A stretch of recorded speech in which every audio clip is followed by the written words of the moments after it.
안녕하십니까. 복음 오직 예수 유튜버 시간입니다. 오늘은 지난주에 이어서 부활신앙 두 번째 이야기를 나눠보고자 합니다.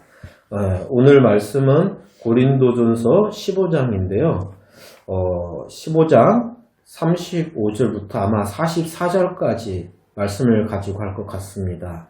한 절씩 따라가면서 부활은 도대체 무엇인가에 대해서 명료해지며 부활에 대한 실제적인 소망들과 하나님 나라를 바라보는 귀한 믿음들이 생기는 시간들에 도움이 되기를 바라겠습니다. 35절에서는 이렇게 시작합니다. 누가 묻기를 죽은 자들이 어떻게 다시 살아나며 어떠한 모습으로 오느냐 이렇게 이야기합니다. 부활을 믿지 못하는 자들이 많이 있지요. 그들이 묻는 것이 죽은 자들이 어떻게 다시 살아나냐, 죽었는데, 그리고 어떻게 몸으로 다시 오냐 하면서 말도 안 된다고 합니다. 거기에 대해서 고린도전서를 쓴 바울은 이렇게 하고 있습니다. 어리석은 자여, 내가 뿌리는 씨가 죽지 아니하면 살아나지 못하겠고, 이렇게 하고 있습니다. 씨는 뿌려지면은 그 씨는 완전히 나중에 다 양분을 제공하고 사라지고 없어지죠. 거기에서 사과나무도 생기고 배나무도 생기고 벼도 생기고 이렇게 생기는 거죠. 그것을 이야기하고 있습니다. 어리석은 자여, 내가 뿌리는 씨가 죽지 않으면 살아나지 못하겠고 다 죽는다는 거죠. 그와 같이 이 땅에 있던 모든 육체는 다 죽는다는 거죠. 완전히 죽어야 다시 살아날 수 있다는 거죠. 37절에 또 내가 뿌리는 것은 장래의 형체를 뿌리는 것이 아니요. 이 땅에서 뿌려진 것은 장래의 형체가 아니라는 것입니다. 씨를 보고서 장래의 형체가 이렇게 생겼구나 하고 파악할 수 있는 사람은 하나도 없다는 거죠. 다만 밀이나 다른 것의 알맹이 뿐이로다. 이렇게 돼 있었습니다. 38절에 하나님이 그 뜻대로 그에게 형체를 주시되 각 종자에게 그 형체를 주시느니라. 각 종자마다 다른 형체를 가지고 있듯이 그렇다고 그랬습니다. 그러면서 39절에 육체는 다 같은 육체가 아니니 하나는 사람의 육체요, 하나는 짐승의 육체요, 하나는 새의 육체요, 하나는 물고기의 육체라. 지구상에 있는 것들을 비교하면서 이렇게 사람도 짐승도 새도 물고기도 다 다른 형체들을 가지고 있다고 예화를 들어준 거지요. 마찬가지로 40절에 하늘에 속한 형체도 있다. 그런 형체가 있고 죽고 나면 생기는 형체라는 거지요. 땅에 속한 형체도 있나니 우리는 땅에 속한 형체는 알고 있죠. 그래서 하늘에 속한 것의 영광이 따로 있고 땅에 속한 것의 영광이 따로 있으니 그러면서 41절에 해의 영광이 다르고 달의 영광이 다르며 별의 영광도 다른데 별과 별의 영광이 다르도다. 하늘의 영광도 이 땅의 해와 달과 별과 또 별과 별의 영광이 다르듯이 각자 다 다른 영광 중에 하나님 나라의 형체로 변화된다는 것이죠. 그러면서 42절을 보겠습니다. 다 같이 한번 읽어보시면 어떨까요? 죽은 자의 부활도 그와 같으니 썩을 것으로 심고 썩지 아니할 것으로 다시 살아나며 죽은 자의 부활도 그와 같다고 그럽니다. 죽으면 이 땅에 뿌려진 씨가 썩은 것 같은 것이고 우리가 다시 다른 형체로 살아난다는 거죠. 죽은 자의 부활도 이와 같은데 그거는 썩을 것으로 심고 썩지 아니할 것으로 다시 살아나며 그랬습니다. 썩을 것은 영어로 보니까 perishable이에요. 그러니까 이 땅에서 유한하다는 거죠. 썩는다는 거죠. 근데 썩지 아니할 것으로 다시 살아나며 영어로 보니까 imperishable이에요. 영원히 끝까지 간다는 거죠. 솔직히 이런 썩지 아니할 것으로 태어난 것을 우리가 직접 본 적이 없기 때문에 우리는 아마 상상이 잘 안 되지요. 그러나 어쨌든 이 땅에선 썩을 것입니다. 근데 썩지 않을 것으로 다시 살아난댔어요. 심는 것은 썩는 건데 다시 살아나는 건 다른 것이지요. 썩지 아니할 것. 43절에 욕된 곳으로 심고 영광스러운 곳으로 다시 살아나고, 욕된 것은 영어로 보니까요, dishonor입니다. 불명예스러운 거예요. 이 땅에서 우리가 심은 것은 불명예스러운 것이래요. 그런데 영광스러운 곳으로 다시 살아나며, 영광스러운 것은 in glory, 사람에게, 다시 태어난 사람의 형체 속에서 그런 글로리가 있다는 거예요. 인간에게 글로리라는 단어는 어불성설 맞지가 않죠. 그 어떤 영혼에게 글로리라고 그럽니까? 근데 우리가 다시 태어나는 모든 부활한 육체 속에는 그런 영광스러운 글로리의 모습이 있다는 겁니다. 그러면서 약한 것으로 심고 강한 것으로 다시 살아난다고 그랬습니다. 약한 것은 위크한 거죠. 이 땅에 다 허물 치고 또 약합니다. 몸도 약하고 병도 걸리죠. 요즘 코로나 때문에 너무 힘든데 병도 걸리죠. 근데 강한 것은 영어로는 뭐라고 하냐면은 in power, 파워가 있는 곳으로 다시 살아난대요. 다시 살아난다는 것을 rise라고 표현했는데 그렇게 일어난다는 겁니다. 그러면서 44절에 육의 몸으로 심고 신령한 몸으로 다시 살아나다니. 육의 몸은 영어로 보니까 a natural body입니다. a natural body라는 것은 우리가 태어날 때 생긴 그대로의 본성의 몸이에요.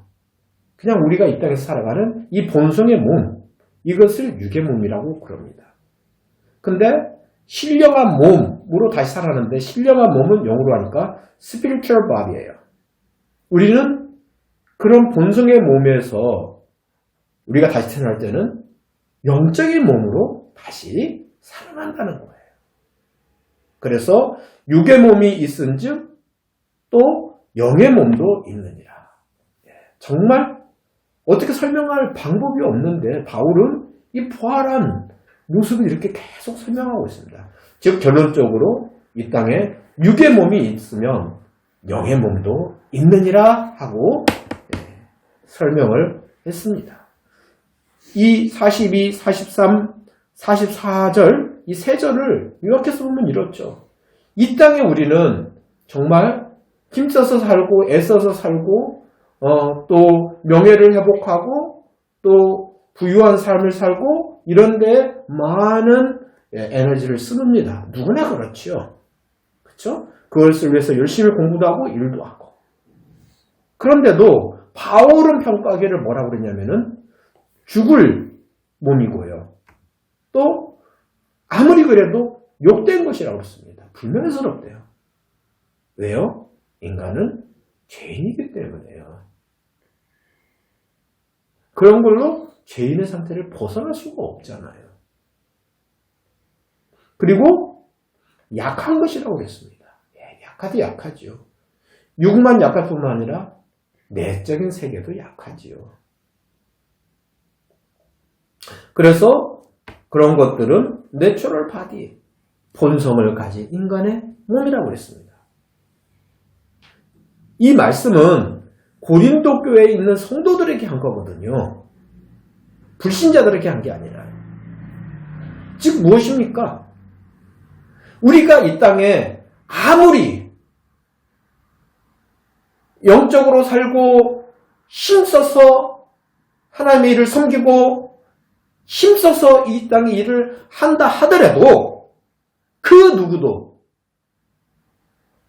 부활의 몸을 덧입기 전까지는 죽는 몸이고 또 썩어질 것이고 또 욕된 것이고요. 아무리 열심히 사는 성자 같은 분도 dishonor, 욕된 몸이라고 그랬습니다. 이 땅에서의 한계입니다. 아무리 존경스러운 정말 그런 목사님도 이 땅에서는 하나님 앞에서 보면은 욕된 몸입니다. 또 약한 것이죠. 살면 살수록 아는 것이 몸은 후패해지고 영혼도 약합니다. 그래서 결론적으로는 육의 몸, 본성을 가진 몸의 한계를 벗어날 수가 없지요. 고린도 성도들에게 이야기한 겁니다. 그 당시 고린도 교회에 수많은 핍박이 와서 그것을 이겨야 되는 고린도 성도들에게 이야기한 것입니다. 그러면서 바울이 본 부활의 모습은 썩지 않고 imperishable, 멸해지지가 않는다는 거죠. 그리고 감히 영광이라는 단어를 썼습니다. 영광스러운, 글로리한 그런 몸이고 약하지 않고 강한 것이었습니다. 파워가 있는 몸이었다고 했습니다. 그리고 그것들은 신령한 몸이었다고 했습니다. 어떻게 인간에게 신령한 몸이라는 단어를 씁니까? 우리가 부활한 몸은 그렇다는 겁니다. 글로리하고 또 파워가 있고 또 썩지 않는 그런 몸, 그것을 영의 몸이라고 했습니다. 여러분 어떠신가요? 이 땅에서는 아무리 내가 영적으로 열심히 살아도 육의 몸이고 거기서 벗어날 수는 없는 것입니다. 우리의 소망은 이 땅에서의 것이 아니라 하나님 나라의 것이 되어야 되는 것입니다. 이 땅의 것이 아니라 우리가 다시 하나님 나라에 들어가서 부활하는 부활의 산소망 가운데 있어야 되는 것입니다. 이 부활의 산소망이 있을 때 이 땅 것에 매이지가 않습니다. 이 땅 것에 내가 연약한 것에도 절망하지 않습니다. 이 땅의 모든 부여와 모든 명예도 물과 같이 볼 수가 있는 것입니다. 우리의 소망은 오직 하나님 나라에 있고 하나님 나라에 있는 부활의 산소망에 있을 때 우리는 이 땅에서 정말 하나님 바라보고 하나님이 가르치신 말씀대로 힘써서 좁은 길로 갈 수 있는 그런 삶이 될 수가 있는 것입니다. 마지막으로 이런 부활의 모습을 딱 한 번 본 적이 있습니다. 성경에서. 마태복음 17장 1절 2절을 읽어보겠습니다. 엿새 후에 예수께서 베드로와 야고보와 그의 형제 요한을 데리고 베드로, 야고보, 요한 3명만 데리고 많이 다니셨죠. 따로 높은 산, 그것을 변화산이라고 하는데요. 올라가셨습니다. 17장 2절인데요. 그들 앞에서 변형되사 그 얼굴이 해같이 빛나고 옷이 빛과 같이 휘어졌더라. 이것이 지금 바울이 설명했던 부활의 모습입니다. 그것이 예수님께서 직접 세 제자에게만 변화상에서 보여준 거지요. 그들 앞에서 어떻게 변했냐면 변형이 되셨는데 그 얼굴이 어떻게 됐다고요? 해같이 빛난다고 그랬습니다. 그게 글로리한 것이고 신령한 것입니다. 그게 파워 있는 모습이고요. 그와 같이 우리도 변화된다고 합니다. 물론 예수님과 같이 똑같은 그런 수준으로 변화된다고는 저는 모르겠습니다. 그렇지는 않지만은 근본적으로 같은 변화가 일어납니다. 그래서 해의 영광이 다르고 달의 영광이 다르고 별의 영광이 다르다고 그렇게 표현되어 있는 것입니다. 또한 그 옷이 빛과 같이 또 휘어졌다고 그랬습니다. 휘어진 것이 그냥 휘어진 게 아니라 빛과 같이 광채 속에서 휘어진다고 그랬습니다. 우리의 부활의 모습에 형체를 보여준 겁니다.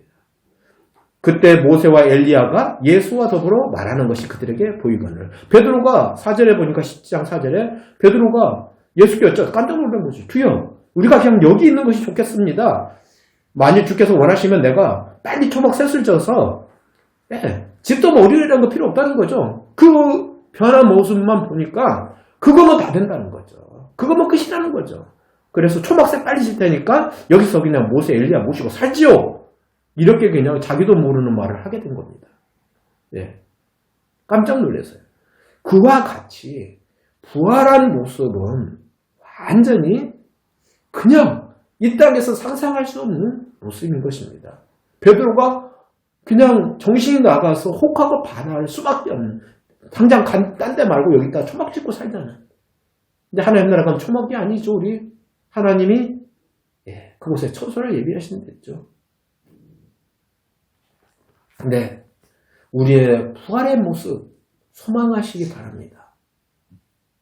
썩지 않고 글로리한 영광의 모습과 파워가 있는 강한 것, 신령한 몸으로 변화되는 영의 몸, 이러한 부활의 모습을 소망하고 이 땅 것을 내려놓고 두목 불 끈지고 그 속에 움켜잡으려 하지 말고 다 내려놓고 좁은 길을 걸어 하나님께 이르는 삶을 살아내는 거룩한 주의 성도들이 되시기를 주의 이름으로 축원합니다.